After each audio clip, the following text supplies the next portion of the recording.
Tokom cijelog 18. i 19. vijeka Plavsko-Gusinskim krajem su upravljale domorodačke begovske familije koje su bile lojalne turskoj porti.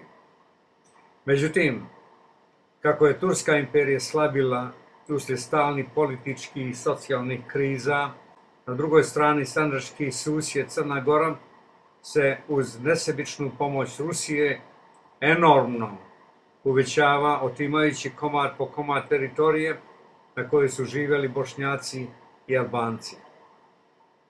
Pored Rusije sa istoka, bošnjačkom stanovništvu prijetila je opasnost i od država sa zapada, od Mletečke republike i od Austrije. Mlečani su huškali crnogorska plemena na osvajanje muslimanskih primorskih gradova Herceg Novog i Risna 1687. godine, zatim Meduna i Kuča, Potarja.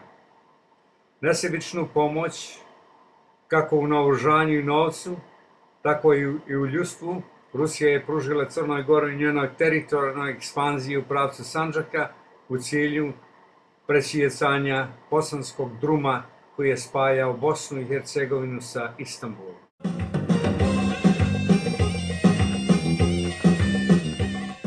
Dvije godine nakon što je postao gusinski kajmakam, Alibek Šabanagić je ustao da sa svojim narodom brani Plavsko-Gusinski okrug koji predstavlja isturenu južnu granicu Sandžaka od nasrtaja Crnogoraca. On je 1854. godine na brdu Previji kod Andrijevice nanio crnogorskog vojsci prvi veliki poraz.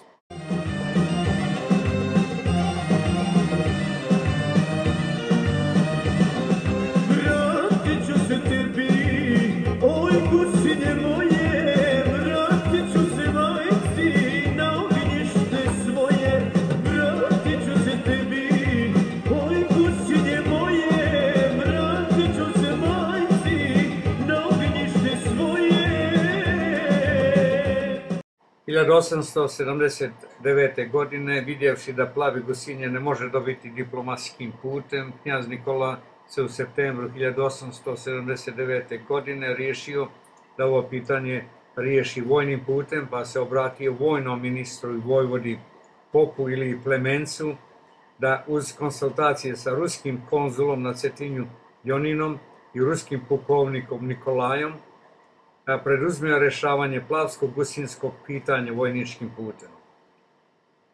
Ministar Plamenac je naredio svom načelniku Vučiniću da u pravcu Plava i Gusinja uputi 12 bataljona sa 4.500 boraca.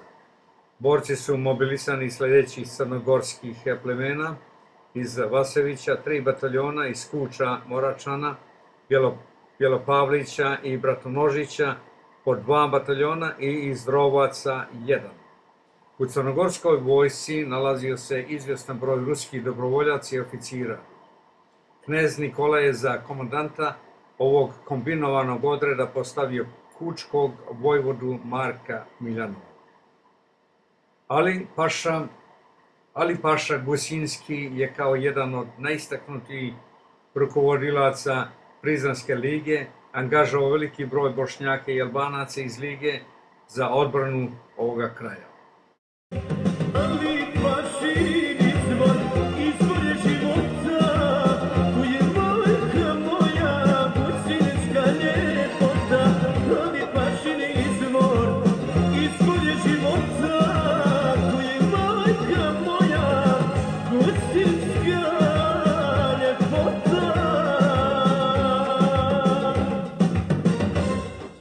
Nakon ulaska u Nošiće, Marko je pobjedonosno izjavio: "U Plavu ću ručati, u Gusinju večerati."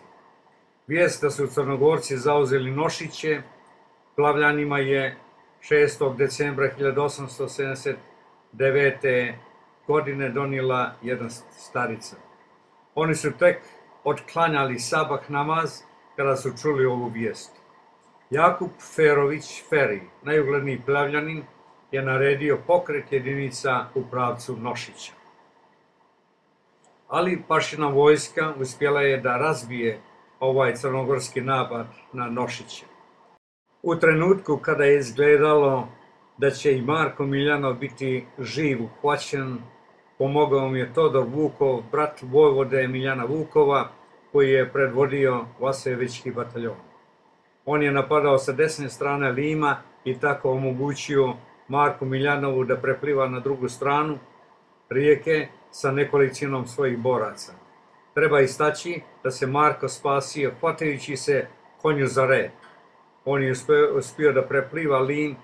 Crnogorska vojska se stacionirala u selo Murin u pripremi za nove napade.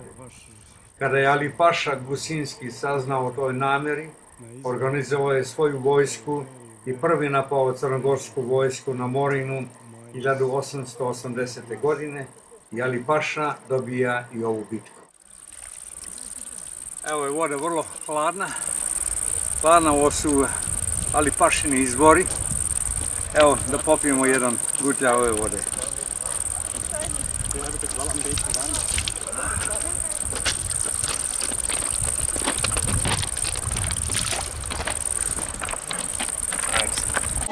Duga zimska noć, majko moram poć, drage dobre, srce u pomoć. Ako se, majko ne vrati, nemoj me, zavrćem za ti.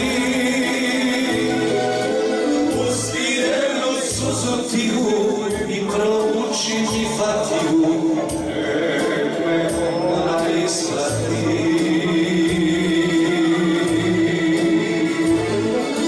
Samo još jednom da mi je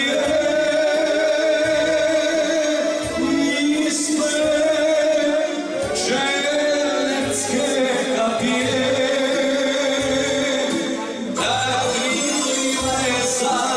Stigne mi slazana iz naše čaše.